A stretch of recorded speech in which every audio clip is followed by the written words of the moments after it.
My name is Claire Thompson, and I thought I knew everything about the quiet road.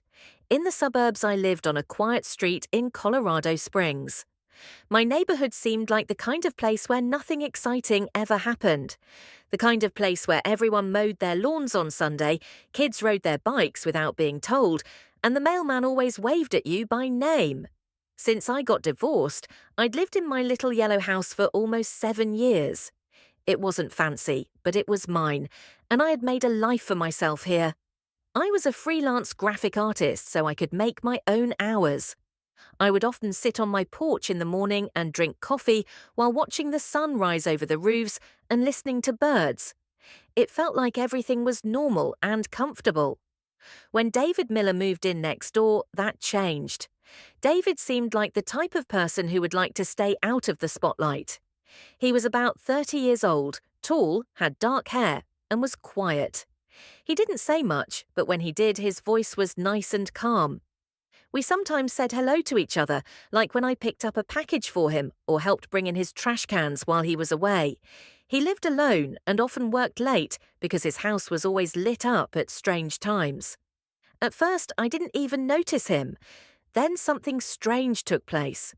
I was watering my plants one morning when David came over with a small brown package. He offered it to me with a faint smile and said, "I think this belongs to you." Again, the delivery guy must have mixed them up.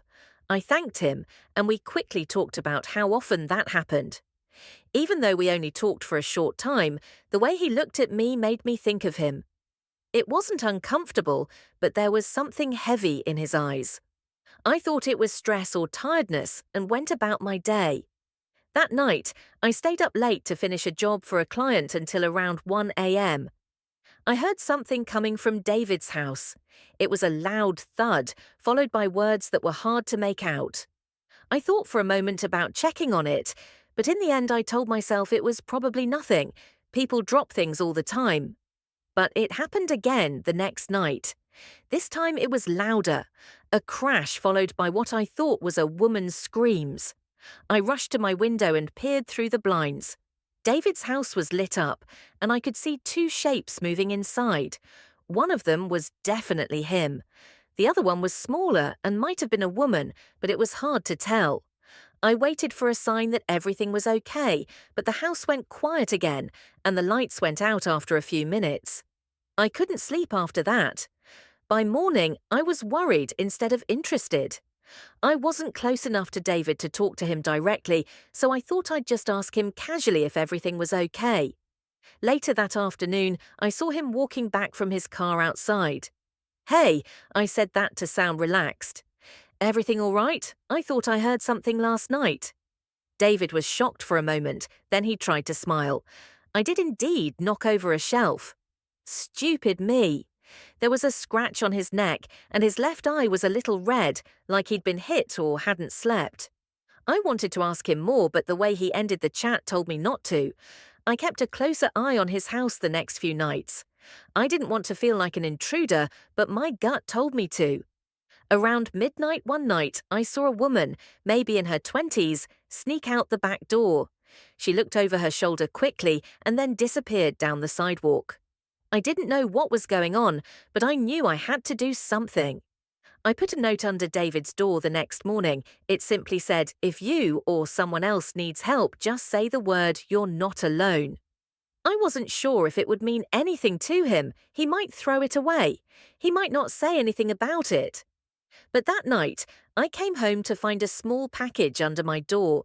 There was one shaky line inside. "Please help her before it's too late." I wanted to call the police but didn't have enough information. I didn't know who she was or what was going on, so I didn't. I didn't want to make assumptions and ruin someone's life, but the note made me feel like I needed to act quickly, so I did something I never thought I would. I called my private security-trained cousin Jake and told him what was going on. He listened without passing judgment and agreed to help me figure it out the next day. When Jake got here, we looked at David's house through the window in my upstairs room.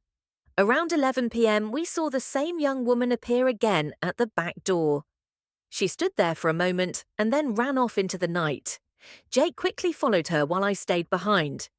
30 minutes later, he called me to say that she was staying in an abandoned RV 4 blocks away and looked scared. Really scared, I bake muffins the next day and use that as an excuse.